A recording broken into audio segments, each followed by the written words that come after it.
안녕하세요. 공인회계사 감정평가사 곽상빈입니다. 이번 시간에는 그 입주권을 주택으로 봐서 달라지는 이제 과세 방식이 어떤 게 있냐, 요걸 알아보도록 하겠습니다.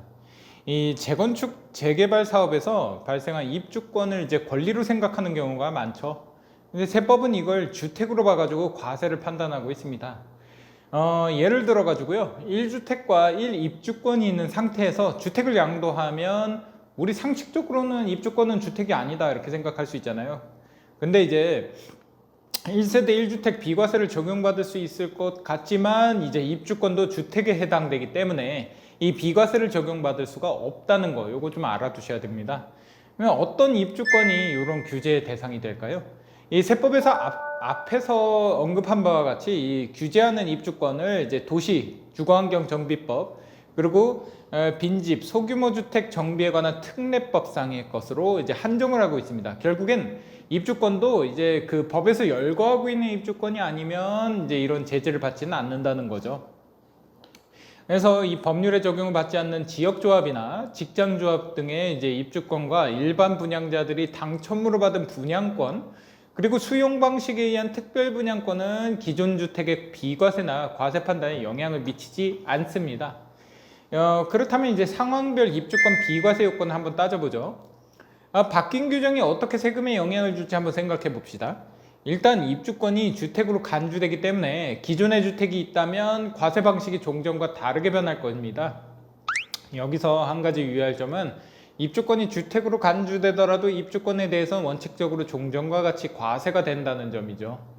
이 주택 한 채를 가지고 있다가 그 주택이 멸실된 경우에 이제 경우의 수를 한번 따져볼게요. 주택 한 채 보유는 실수요자로서의 성격이 강합니다. 그래서 이 세법에서는 부동산인 주택이 권리 상태로 바뀌었다 하더라도 그 실질이 1세대 1주택에 해당해서 앞에서 본 것처럼 비과세 요건을 갖췄으면 비과세 적용을 해줍니다. 만약에 비과세를 받지 못하는 경우에는 그 입주권은 실거래가로 양도세가 이제 부과되게 됩니다. 그리고 1입주권을 보유 중에 새로운 주택을 만약에 취득했다고 가정해보죠. 그런 경우에는 이제 원래 조합원이 1입주권을 보유한 중에 새로운 주택을 또 취득한 경우에는 세법상 1세대 2주택으로 보고 있습니다. 이래서 이 경우에는 새로운 주택을 취득한 날로부터 3년 내에 입주권을 양도하면 비과세를 받을 수가 있습니다. 이 일시적 2주택에 대한 비과세 특례를 말하는 것이고요. 지난번에 설명을 드렸었죠. 다만 이때 입주권은 관리처분계획 인가일과 철거일 중에 빠른 날, 현재 주택으로서의 보유기간이 2년 이상 돼야 비과세를 받을 수 있습니다. 그리고 1주택을 보유하는 중에 그 주택이 멸실돼서 사업시행 중에 거주할 수 있는 주택을 사는 경우에는 어떨까요?